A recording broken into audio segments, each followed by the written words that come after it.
अपने हाथ से निकालो, खड़े होके खाओ। इसका नाम रखा गया बफे सिस्टम। बिगाड़ कर लोग बोलने लगे बफर सिस्टम, जिसका नाम होना चाहिए था कुत्ता सिस्टम, जिसका नाम होना चाहिए था गधा सिस्टम, जिसका नाम होना चाहिए था सुअर सिस्टम। इसका नाम रखा गया बफे सिस्टम। अभी बिल्कुल साफ, यहां से बिल्कुल साफ, यहां से बिल्कुल साफ, सिर्फ इतनी जगह पर बाल मिलेंगे, ऐसा लगता है जैसे मधुमक्खी का छत्ता। और इस बाल को नाम रख दिया है फैशन, जबकि हमारी नजर में यह है सुअर कट बाल। ये बाल इधर से, ये कौन सा बाल है? और बड़े बड़े शहरों का जायजा लें तो खाने पीने का सिस्टम खड़े होकर, आपके इलाके में होता कि नहीं होता अभी हमें नहीं मालूम, लेकिन हमारे बड़े बड़े शहरों में चले जाओ, लखनऊ में, कानपुर में, दिल्ली में, बंबई में, बड़े बड़े शहरों में शादियों में बारात, बफर सिस्टम, खाने का सिस्टम। अपने हाथ से निकालो, खड़े होके खाओ। इसका नाम रखा गया बफे सिस्टम। बिगाड़ कर लोग बोलने लगे बफर सिस्टम, जिसका नाम होना चाहिए था कुत्ता सिस्टम, जिसका नाम होना चाहिए था गधा सिस्टम, जिसका नाम होना चाहिए था सुअर सिस्टम। इसका नाम रखा गया बफे सिस्टम। अभी जायजा लो और खड़ा कर दो और ऊपर से देखना शुरू कर दो कि कितने नौजवान लड़के हैं कि उनके बाल इस्लामी हैं। तो अभी आपको ऐसे ऐसे लोग मिलेंगे कि जिनकी यहां से बिल्कुल साफ, यहां से बिल्कुल साफ, यहां से बिल्कुल साफ, सिर्फ इतनी जगह पर बाल मिलेंगे, ऐसा लगता है जैसे मधुमक्खी का छत्ता। और इस बाल को नाम रख दिया है फैशन, जबकि हमारी नजर में यह है सुअर कट बाल। ये बाल इधर से, ये कौन सा बाल है? ऊपर से आप सिस्टम को देखना शुरू करें, नजर डालें और देखें तो ऊपर से नीचे तक आप अभी पता चल जाएगा कि कितने लोगों की पूरा का पूरा शरीर इस्लाम की तालीमात से भरा पड़ा। हजरत उमर रात की तारीकी में अंदर बाहर निकलते हैं, देखते हैं कौन भूखा है, कौन सो रहा है। रात के अंधेरे में एक घर से किसी औरत की चीखने की आवाज आती है। वो औरत बुलंद आवाज से चीखते हुए नाम ले रही है कि मेरा शौहर मैदान जंग में कत्ल कर दिया गया है और अभी तक मेरी दूसरी शादी नहीं हुई है, ना मैंने की है। अब तो जवानी मुझे इतनी तंग कर रही है कि आज की रात अगर नज़र इब्ने हारिस होता, आज की रात अगर नज़र इब्ने हारिस होता तो आज मैं नज़र इब्ने हारिस को पकड़कर आज अपने चारपाई पर, अपने बिस्तर पर ले आती और आज चारपाई के पाए टूट जाते, यानी आज मैं उससे हम बिस्तर हो जाती, उससे मिल लेती। हजरत उमर फारूक ने उस औरत के गुनगुनाने की आवाज अपने कानों में सुनी तो आपने मकान नंबर नोट कर लिया और चले गए। सुबह होकर किसी आदमी के जरिए उस औरत को बुलवाया और उस औरत से पूछा, क्या बात है, तुम्हारा हस्बैंड कहाँ है? का मैदान जंग में कत्ल कर दिए गए। तुमने दूसरी शादी क्यों नहीं की? क्या मुनासिब कोई लड़का नहीं मिला? तो ये बताओ कि तुम रात में ये अशार क्यों पढ़ रही थी? उसने कहा, नहीं मैं तो ऐसा नहीं पढ़ रही थी। उमर फारूक ने कहा, मैंने अपने कानों से सुना है। तुम सबको झुठला सकती हो, मुझे नहीं, सही बता दो कि ये कोड़ा निकाला और कहा बताओ। तो कहने लगी, हाँ मैंने नज़र इब्ने हारिस का नाम लिया है। कहा नज़र इब्ने हारिस कौन है? का फला फला मोहल्ले में रहता है। क्या वो भी तुम्हें जानता है? जवाब दिया नहीं। का फिर तुम उसको कैसे जानती हो? कहने लगी, वो मुझे बड़ा खूबसूरत लगता है, बड़ा हैंडसम लगता है और मेरा दिल उसके ऊपर आया हुआ है। इसका मतलब उसने तुम्हें नहीं देखा? कहा नहीं। कहा जाओ। फिर थोड़ी देर के बाद नजर इब्ने हारिस को बुलाया हजरत उमर ने और पूछा कि आखिर तुम्हारी खूबसूरती की वजह क्या है? आखिर तुम्हारे ऊपर मदीने की औरतें क्यों मरती हैं? क्यों कोई औरत तुम्हारे ऊपर फरेफ्ता होती है?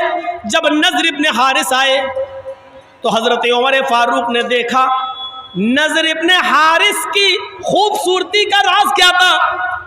उनके आगे के बाल यहां होता ना, यहां से डाल के यहां बड़े हो रहे हैं। बड़े का मतलब ये होता ना, ये तो यहां के बाल उसके बड़े थे नजर इब्ने हारिस के। हजरत उमर ने कहा ओ तो ये वजह है, ये तुम्हारे आगे के ये जुल्फ, ये आगे के बाल, इसकी खूबसूरती की वजह से मदीने की औरतें तुम्हारे ऊपर मरती हैं। एक आदमी के अंदर ये बस इतनी कमी थी, यहां तो एक दो बच्चे होंगे, सोचो तो सही। वहां एक आदमी ऐसा मिला, हजरत उमर ने कहा बार बार को बुलाओ, नाई को बुलाओ। कहा अमीरुल मोमिनीन क्या बात है? कहा तुम्हारे बाल काटे जाएंगे, टकला किया जाएगा तुम्हारा। कहा अमीरुल मोमिनीन मेरा क्या कसूर है? अगर औरत मुझ पे मर रही है तो वो मर रही, हमने थोड़ी उससे कुछ कहा, हम तो जानते भी नहीं उसको। कहा वजह ये नहीं है, उसकी सजा तो मैं नहीं दे रहा हूं, सजा इस बात की मिल रही है कि तुम्हारे आगे के ये बाल अगर इतने बड़े हुए ना होते तो वो औरत तुम्हारे ऊपर ना मरती, इस खूबसूरती की वजह से मर रही है। लाओ इधर, टकला कर दिया, पूरे हो गए गंजा, लग रहा है जैसे उम्रा कर लिया। का अमीरुल मोमिनीन आप कर रहे हैं फैसला तो मान रहा हूं, लेकिन मेरा दिल नहीं हो रहा टकला कराने का। कहा तुम्हारे दिल से क्या मतलब? अब पूरा टकला कर दिया। अब टकला करने के बाद फिर हजरत उमर ने एक काम और किया। क्या किया? एक सफेद रंग का अमामा पगड़ी उनके सर पे बांध दी ताकि टकला ना दिखाई दे। लोग टकले का मजाक उड़ाते हैं, अब तो बहुत बड़े बड़े लोग टकले हैं। टकला होना कोई बुरी चीज थोड़ी है, कुदरती चीज है। हो गया तो कोई क्या करे। अब बड़े बड़े लोगों को मैंने टकला कह दिया, ये यूट्यूब वालों से बड़ा डर लगता है। हमने किसी का नाम नहीं लिया, ये फोटो भी बना देंगे, तस्वीर भी बना देंगे और लिख भी देंगे कि मौलाना जर्जीस ने इनको टकला कहा। ये इनका हरामी पना है और इस हरामी पने से ये यूट्यूब चैनल वाले बाज नहीं आ रहे।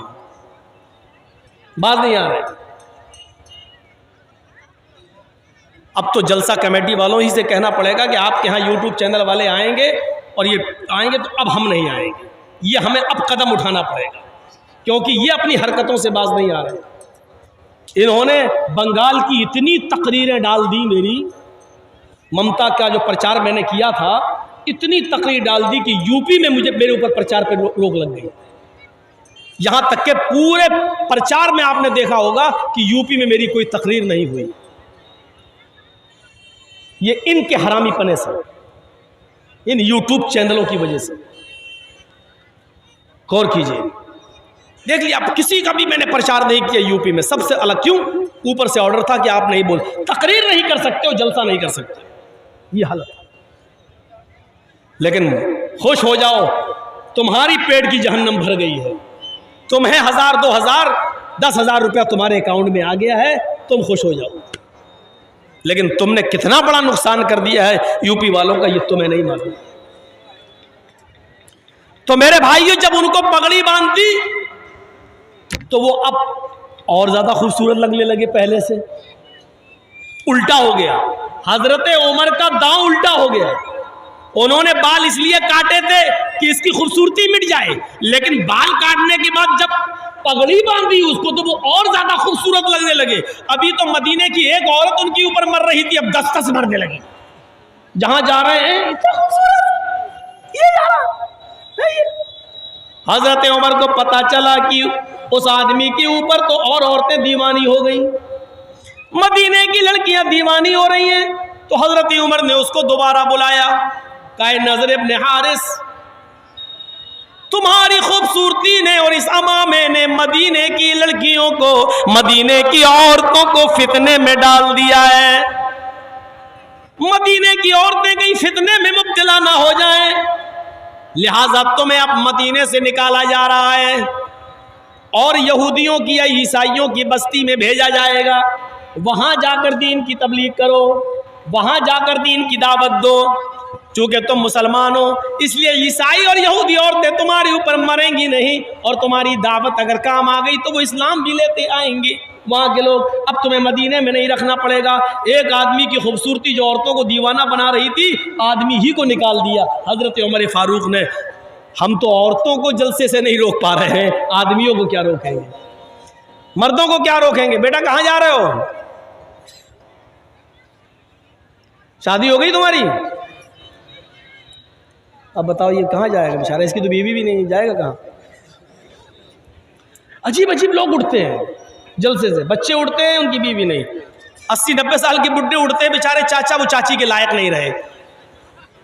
अजीब अजीब चीजें देखने को मिलती हैं, नए नए नमूने, और उठ के जा रहे हैं। अरे जब जाना ही था तो आए क्यों थे भाई। अब ये देखो, अभी अभी अभी बोले नहीं ये उठ के जाना था, क्या कहोगे आप। सिस्टम नहीं है हमारे पास, हम इसलिए आज पीछे हैं।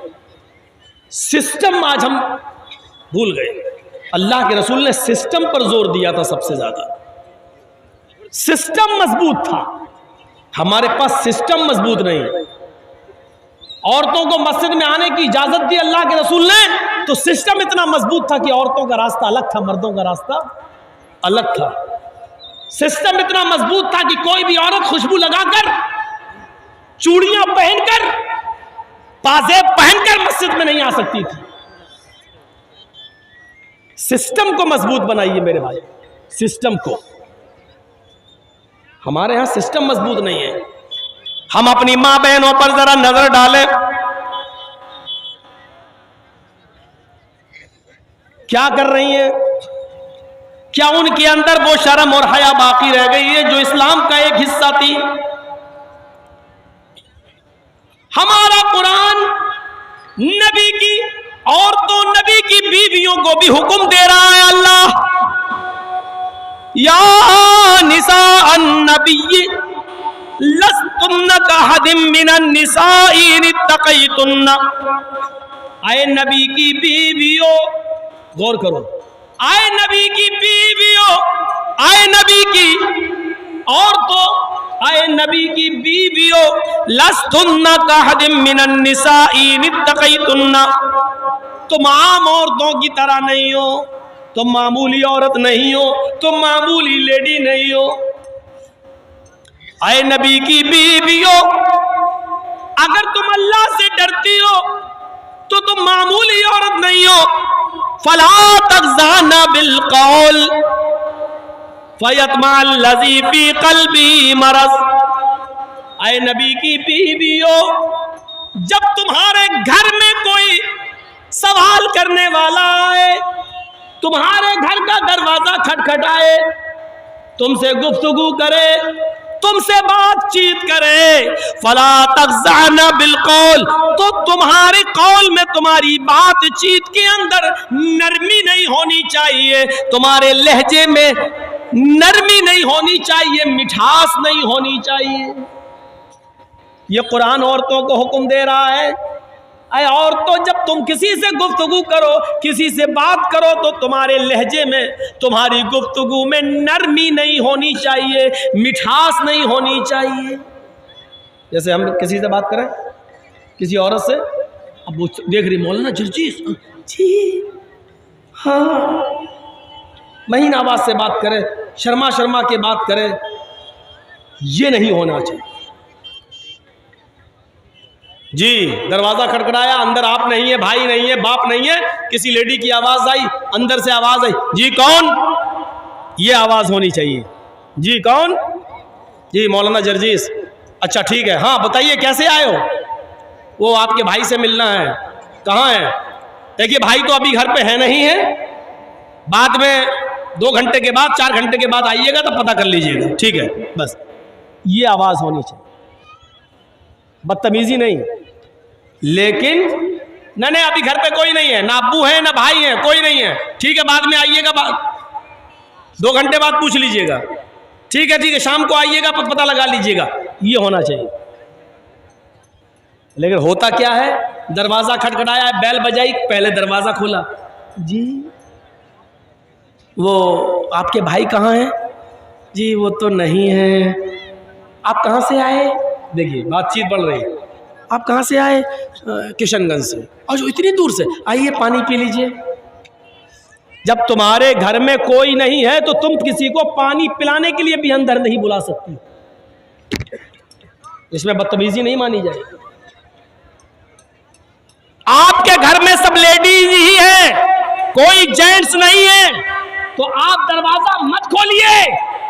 कौन? कहां से आए? ठीक है अभी भाई नहीं है, अभी अब्बू नहीं है, ठीक है बाद में आइएगा, शाम को आइएगा, तब मालूम कर लीजिएगा। ये अब खोल के कहो एक्सक्यूज मी, आइए पानी पी लीजिए। जब इस तरीके से तुम कहकर उसको आज अपने घर में बुला लोगी, आज तो तुम्हारे भाई से मिलने आया, 2 घंटे के बाद तुमसे मिलने आएगा। कुरान इसी को कह रहा है, फला तज़ाना बिल कौल, तुम्हारी कौल में, तुम्हारी बातचीत में नरमी नहीं, मिठास नहीं होनी चाहिए। अगर तुम नरमी से और मीठेपन से बात करोगी, फयतमल्लज़ी फी क़ल्बी मरज़, तो जो बीमार दिल वाला है, जो जिसका दिल कमजोर है, फौरन किसी लड़की की हल्की सी आवाज सुनकर पिघल जाता है, उसकी तरफ झुकने लगता है, इसको अल्लाह के नबी ने, इसको कुरान ने क्या कहा? मरज़। फयतमल्लज़ी फी क़ल्बी मरज़, जिसके दिल में बीमारी होगी इश्क की, मोहब्बत की, वो तुम्हारे बारे में तरह तरह के ख्यालात अपने दिमाग में रखने लगेगा। फयतमल्लज़ी फी क़ल्बी मरज़, वो अपने दिल में तुम्हारे बारे में नए नए ख्यालात, नए नए तसव्वुरात अपने दिल में रखने लगेगा। इसलिए मिठास नहीं होनी चाहिए तुम्हारी आवाज में। ये अल्लाह रब्बुल आलमीन ने हुक्म दिया है। और औरतों को हुक्म दिया है अल्लाह रब्बुल आलमीन ने, वइज़ा सअल्तुमूहुन्ना मतान फसअलूहुन्ना मिन वराइल हिजाब।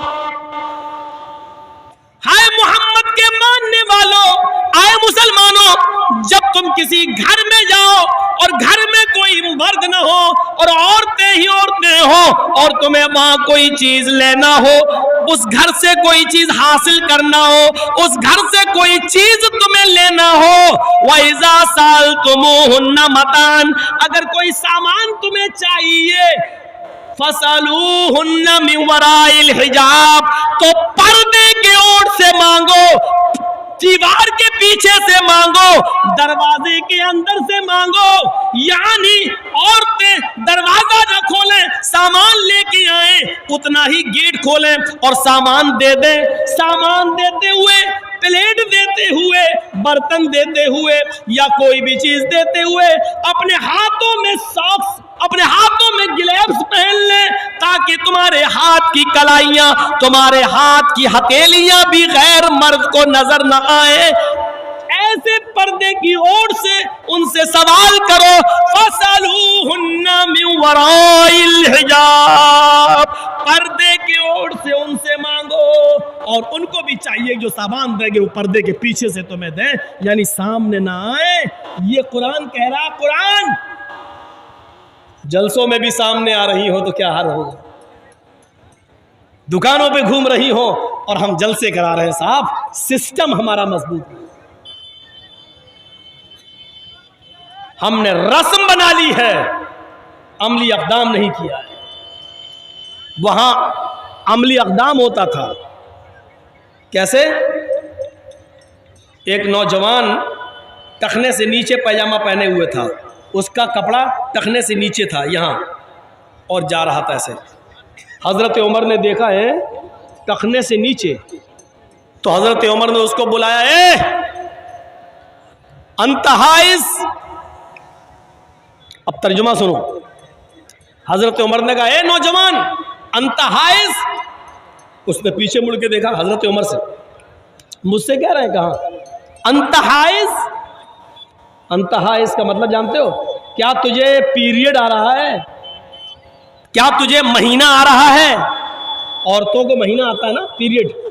जो औरतें बालिग हो जाती हैं, जो लड़की बालिग, उनको एक महीने में चंद दिन ब्लड आता है, जो उसको पीरियड बोलते हैं, एमसी। तो हजरत उमर ने कितना खतरनाक जुमला बोला उस नौजवान को। सोचो, आप ये मत कहना मौलाना जर्जी इतना बेशरम ऐसी बात कह रहा। मैं नहीं कह रहा हूं, हजरत उमर ने कहा है। क्या कहा? अंत हाइस, क्या तुझे पीरियड आ रहा है? क्या तुझे महीना आ रहा है? तो उसने पीछे मुड़ के देखा कि कोई औरत तो जा नहीं रही है। हजरत उमर किससे कह रहे हैं? कहा पीछे क्या मुड़ के देख रहा है? तुझसे कह रहा हूं। हंसने लगा। मुझसे? मुझसे? हाँ। कहा आपका दिमाग सही है? कहा क्यों? कहा यहीजुर रजुल, उस आदमी ने कहा क्या मर्द को भी महीना आता है? है सवाल देखिए उसका। हजरत उमर ने से उसने कहा मुझे महीना? हल यहीजुर, क्या मर्द को भी महीना आता है? तो हजरत उमर ने कहा क्या मर्द भी टखने से नीचे पैजामा पहनता है? यानी कपड़ा टखने से नीचे पहनने का हुक्म अल्लाह ताला ने, नबी ने औरतों को दिया है, मर्दों को टखने से ऊपर पहनने का हुक्म दिया है। यहां से ऊपर रहेगा कपड़ा आपका, मर्द का टखने से नीचे, यहां तक कि पैर भी छिप जाए। औरतों को हुक्म दिया है कि वो नीची शलवार पहने। और जब चादर या नकाब लगा के जब बाजार या मायके या कहीं जाए, तो ऐसी कंडीशन में इतनी नीची चादर हो जो आपकी चप्पल को भी छिपा रही हो, चप्पल भी नजर ना आ रही हो, और जमीन की मिट्टी से रगड़ खा रही हो चादर, इतनी नीची चादर होनी चाहिए, या इतना नीचा नकाब होना चाहिए, हिजाब होना चाहिए जो पैर की चप्पल को भी छिपा रहा हो। जाकर जो चंद औरतें बुर्का पहन के आई हैं, जरा उनके नकाब भी देख लीजिएगा, चप्पल तक दिखेगी। और याद रखना, औरतें घर से बाहर जाते वक्त घर में जो चाहे पहने, जिस घर के अंदर गैर मर्दों का आवागमन नहीं है, औरतें घर में जो पहनना चाहे पहने, कोई रुकावट नहीं है। दुपट्टा ओढ़े ना ओढ़े, ओढ़नी ले ना ले, बाल खुले रखें या बांध के रखें, नाइटी पहने ना पहने, जो चाहे। और गौर से सुनो, घर के अंदर जहां गैर मर्दों का आवागमन नहीं है, औरतें जो चाहे पहन सकती हैं, उनको कोई रुकावट नहीं है। लेकिन घर से बाहर अगर जाएंगी, घर से बाहर जब निकलेंगी, तो औरतें घर से बाहर निकलते वक्त चूड़ियां भी पहनने की इजाजत नहीं है, चूड़ियां भी नहीं पहन सकती। हर बजने वाली चीज मना है, कोई भी बजने वाली चीज औरत पहनकर नहीं जा सकती। अगर चूड़ी बज रही है तो चूड़ी पहनकर जाना गलत है। पाजेब, पायल पहनकर नहीं जा सकती अगर उसमें घुंघरू लगे हुए हैं तो। उसको आपके यहां क्या बोलते हैं? ऊंची हिल की चप्पल जो होती है ना, ऊंची हिल की पहन लेती हैं, वो नीचे गुटका लगा रहता है, थोड़ा सा नाटी कद की हो तो लंबी लगती है वो, और वो पहन के चलती हैं, तो वो सड़क पर वो चप्पल आवाज करती है, टक टक टक टक आवाज करेगी। औरत के लिए ऊंची हिल की वो चप्पल जो सड़क पर चलते वक्त टक टक की आवाज करे, वो चप्पल भी पहनकर चलना मना है औरत के लिए। जाहिर है वो चप्पल टक टक टक टक करेगी, इधर उसकी चप्पल बोलेगी टक टक टक टक, उधर नौजवानों के दिल बोलेंगे धक धक धक धक। मना है। कोई भी खुशबू, परफ्यूम नहीं लगा सकती, घर में जो चाहे लगाए, लेकिन घर के बाहर कोई परफ्यूम नहीं, कोई इत्र नहीं, यहां तक कि खुशबूदार कोई चीज नहीं। अगर क्रीम में खुशबू है तो वो भी नहीं, पाउडर में खुशबू है तो वो भी नहीं, अगर कोई ऐसा तेल यूज करती है जिसमें खुशबू है तो वो भी नहीं।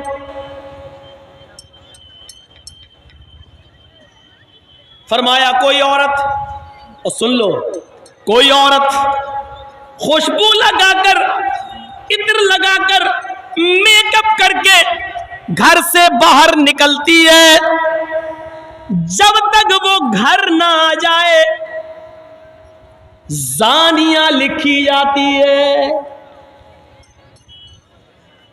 सुन रहे हैं? जो औरत मेकअप करके, जो औरत खुशबू लगाकर, जो औरत क्रीम पाउडर मेकअप सबर कर जब घर से बाहर निकलती है तो उस पर अल्लाह की फरिश्तों की लानत बरसती रहती है, और जब तक वो घर के बाहर रहती है जानिया और बदचलन लिखी जाती है। अब वो बाजार से या मेकअप करके गई और बाहर से घूमकर जब वो अपने घर पे आ जाए तो उस वक्त तक वो नमाज नहीं पढ़ सकती है।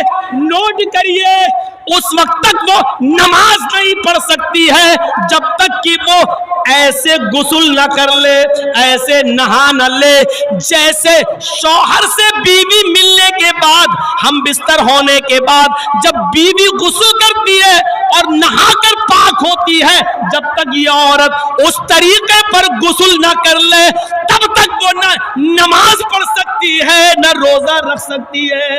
अब बताइए हम इस्लाम के इस मिशन में कितने घुल चुके हैं। बताइए इस्लाम का हमारा और हमारी बेटियों का इस्लाम कैसा है? क्या पानी और रंग की तरह है? क्या हमारी लड़कियां, हमारी बीवियां क्या इस इस्लाम के मिजाज में पूरी की पूरी दाखिल हैं?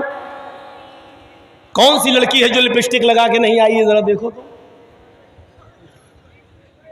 अब आप कहोगे मौलाना कह रहे देखो तो, जुमले बहुत जल्दी पकड़ते हो। अब देखने का मतलब ये थोड़ी है कि नकाब हटा हटा के देखेंगे, और देखो का मतलब ये भी है कि आप देखो ना देखो, लेकिन जब निकाब ही नहीं है तो फिर तो अपने आप दिख जाएगा। आजकल निगाहें नीची करके कौन चल रहा है? निगाहें नीची करके अगर चलेंगे तो टक्कर और होगी।